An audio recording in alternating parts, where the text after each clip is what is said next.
Bismillahirrahmanirrahim. Assalamualaikum warahmatullahi taala wabarakatuh, dan salam sejahtera. Kerap mendoakan ataupun sentiasa ingat untuk mendoakan kedua ibu bapa kita ini adalah satu part yang sangat penting dalam kehidupan kita.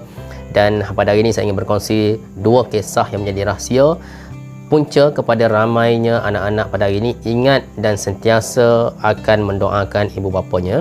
Baik, kisah yang pertama adalah berkenaan dengan seorang pemuda yang datang berjumpa dengan Rasulullah. Dalam satu hadis diriwayatkan bahawa ja'a rajulun ila Nabi sallallahu alaihi wasallam faqala, dia datang berjumpa dengan Rasulullah dan dia bertanya, man ahaqqun nasi bi husni sahabati, ya Rasulullah, siapakah orang di dunia ini yang paling berhak ke atas kebaikan diriku? Rasulullah pun menjawab, qala ummuk, ibumu. Baik, setelah mendengar jawapan daripada Rasulullah SAW, maka pemuda tadi bertanya lagi Rasulullah untuk kali yang kedua, qala summa man, selepas itu siapa ya Rasulullah?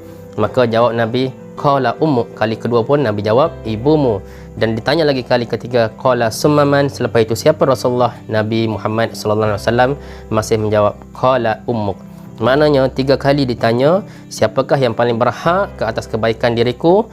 Ummuk, ummuk, ummuk, ibumu, ibumu, ibumu. Dan pemuda tadi masih tak puas hati lagi, ditanya lagi untuk kali yang keempat, qala summa man, dan jawab Rasulullah SAW, qala abuk, iaitu bapamu.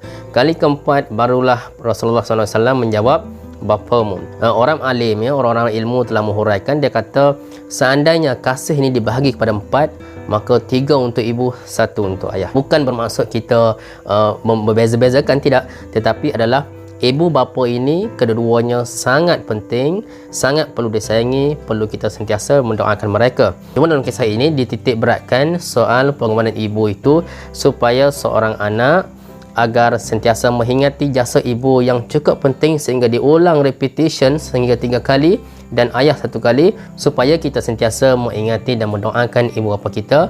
Rabbi firli wa liwalidayya warhamhuma kama rabbayani shaghira. Itu doa yang paling pendek, paling ringkas, dan kita boleh doakan lagi, pelbagaikan lagi terhadap ibu bapa kita, minta dipermudahkan banyak urusan dan kebahagiaan kepada ibu bapa kita. Dalam bahasa yang paling mudah yang kita mengadu kepada Allah, minta segala kebaikan, kemakmuran, kedamaian, ketenangan, kebahagiaan ini dikurniakan kepada ibu bapa yang kita cintai, termasuklah penjaga kita. Kisah pertama ini memberi satu galakan dan suntikan semangat kepada kita untuk sentiasa mendoakan ibu bapa kita atau penjaga kita, walaupun mungkin setengah orang dia kurang bernasib baik, ibu bapanya meninggalnya sejak kecil, meninggal dunia sejak kecil, dan tak sempat, tak ingat, tak pernah lihat pun wajah mak ayahnya. Tetapi walaupun kita tak pernah tengok wajah mak ayah kita, tetapi kita doakan, insya-Allah doa itu sampai. Walaupun mak ayah kita meninggal masa kita baru lahir, walaupun mak ayah kita meninggal masa kita masih kanak-kanak 3-4 tahun, kita pun tak berapa ingat wajah mak ayah kita. Ataupun maaf sikit saya sebut, mungkin kita ni anak daripada anak tak sah taraf, anak luar nikah, kita lahir, kita tak pernah kenal pun mak ayah kita, tetapi sebenarnya mak ayah kita ada, cuma kita tak tahu berada di mana, sama ada masih hidup ataupun telah meninggal dunia. Tetapi kisah tadi telah mengingatkan kita bahawa ibu bapa kita sangat penting. Jadi walau di mana pun mereka, walau kita tak pernah kenal ataupun sekarang kita telah bekerja atau telah belajar jauh, kita jarang jumpa ibu bapa kita, tetapi kita doakan kepada ibu bapa kita. Contoh, anda belajar di Johor, ibu bapa di Kelantan, maka sentiasa setiap hari, every day, kita doakan ibu bapa kita, Rabbi firli wa liwalidayya warhamhuma kama rabbayani shaghira. Baik, itu kisah yang pertama. Kisah yang kedua adalah yang telah memotivasikan ramai orang untuk ingat kepada ibu bapanya dan mendoakan setiap hari adalah berkenaan dengan seorang sahabat Rasulullah yang bernama Sa'ad. Sa'ad ni setelah dia masuk Islam, ibu dia tak suka. Sa'ad ni seorang yang patuh kepada Allah Subhanahu Wa Taala. Jadi satu hari ibu Sa'ad dia protes, dia panggil Sa'ad, dia beritahu Sa'ad, jika engkau terus dalam agamamu, maka aku tidak akan makan dan minum. Maukah engkau aku meninggal dunia dan seluruh masyarakat mengatakan Sa'ad telah membunuh ibunya kerana ibunya tidak makan kerana Sa'ad, dan Sa'ad dikatakan menjadi punca ibunya meninggal dunia. Jadi Sa'ad pun tetap bertegas, tetapi dia layan ibunya dengan baik. Sa'ad kata, wahai ibuku, aku akan tetap dalam agamaku, tetapi aku akan menyayangimu. Lebih kurang begitu. Jadi ibu Sa'ad ni tak makan 1 hari, keesokannya tak bertenaga, lembek. Jadi Sa'ad terus kekal dalam agamanya, tetapi melayan ibunya dengan baik.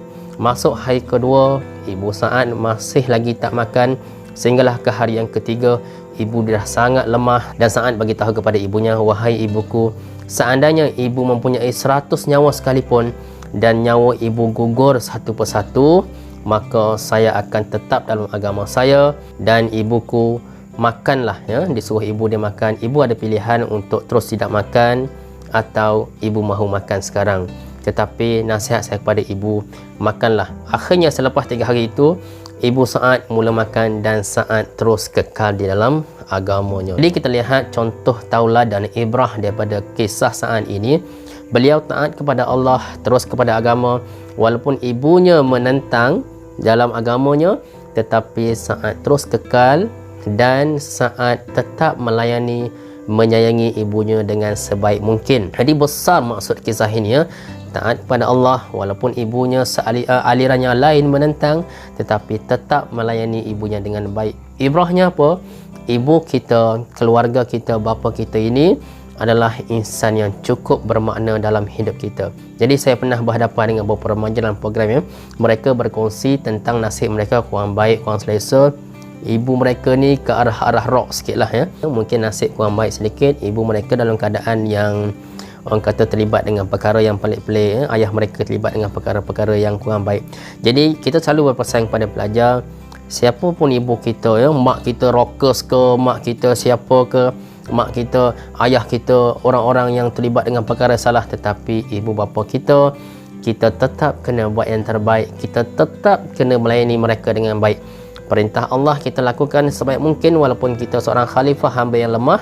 Dan juga ibu bapa kita, siapa pun mereka, kita layan dengan baik. Dan yang paling penting adalah setiap hari kita set dalam minda kita, kita mendoakan mereka, Rabbi firli wali walidayya warhamhuma kama rabbayani saghiran. Kalau boleh cair dan licin di mulut kita setiap hari, siapa pun mereka, kita doakan mereka, kita kasih mereka, kita sayangi mereka.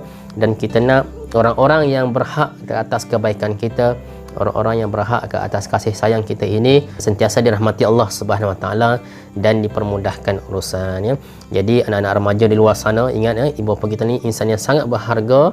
Saya ulang, walaupun kita tak pernah tengok, walaupun kita tak pernah jumpa, ditakdirkan mereka meninggal dunia saat kita masih kecil, tetapi lakukan yang terbaik dengan mengirimkan doa buat mereka. InsyaAllah. Assalamualaikum warahmatullahi taala wabarakatuh.